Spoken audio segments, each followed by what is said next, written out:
서울 같은 경우는 좀 전에 말씀드린 것처럼 사실은 롱텀의 계획이 제가 이제 하는 그림을 이게 한 100여 가지가 되는데 이미 도시에서는 그러니까 여러분들 생각하시는 것보다 훨씬 더 많은 그러니까 롱텀의 계획들이 이게 존재하고 있는데 그게 각각이라는 거죠. 여기 잘 안 보이는데 예를 들어서 도시기본계획 마스터 플랜에 관한 기본계획이고 시민복지 기준은 시민들의 일종의 웰페어 스테이트에 대한 그러니까 여러 가지 롱텀의 계획이고 그다음에 주거 재생에 관한 거는 주로 이제 주택과 관련한 그러니까 롱텀의 계획이고 경제 2030, 교통 2030, 푸른 도시라고 하는 것은 일종의 서스테이너블 도시가 앞으로 2030년에 어떻게 될 건가. 그러니까 사실은 미래, 그러니까 제가 계속 말씀드리는 거지만 이 도시나 아니면 국가 수준에서 이러한 어떤 롱텀의 계획이 없었던 게 아니라 사실 있었는데 그것이 각각의 영역에서 사실 영역이 분리돼서 각각 존재해 왔던 것이고 그게 실제로 잘 작동하지 않는 왜냐면 여러 선생님들도 말씀하셨지만 앞으로의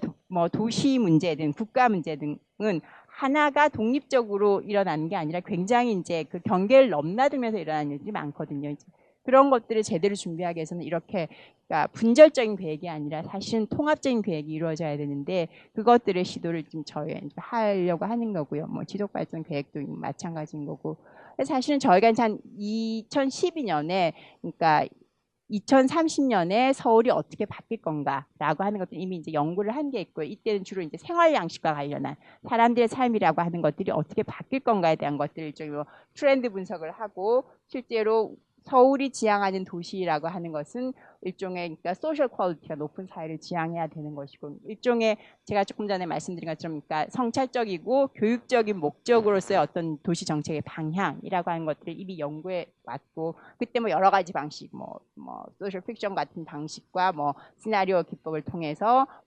실제로 이때 되면 어떤 유형의 사람들이 등장할 거다. 이런 연구들 사실 좀 해왔고요. 그러니까 그것들이 이제 지금은 조금 더 정책적인 수준에서 이제 이루어지고 있는 것이라고 할 수 있고, 이게 이제 한편으로는 저희가 이런 곳들을 통해서 이제 올해 처음 시도한 그러니까 서울 미래학교라고 하는 게 있는데 이게 한편으로는 공무원 교육이고 한편으로는 시민들에 대한 교육인데 이건 여기에 나와 있는 것처럼 정말 일단 미래라고 하는 걸 한번 생각해 보십시오. 그러니까 우리가 지금 당장 먹고 살 일이 아니라 앞으로 10년 후에는 당신의 미래가 아니면 사회가 어떻게 바뀔 것인지를 한 번 더 성찰적으로 생각해 보고 그 다음에 뭔가를 하는 것들이 그걸 한 번도 생각해 보지 못한 사람과 다르다는 거죠. 그러니까 그런 것들에 의해서 이제 미래 교육이라는 것도 이제 막 시도되려고 하고 있고 이건 앞으로 아마 한 뭐 3, 4년 플랜을 가지고서 계속 진행될 것 같습니다. 여기까지가 제가 지금 말씀드릴 내용입니다. 감사합니다.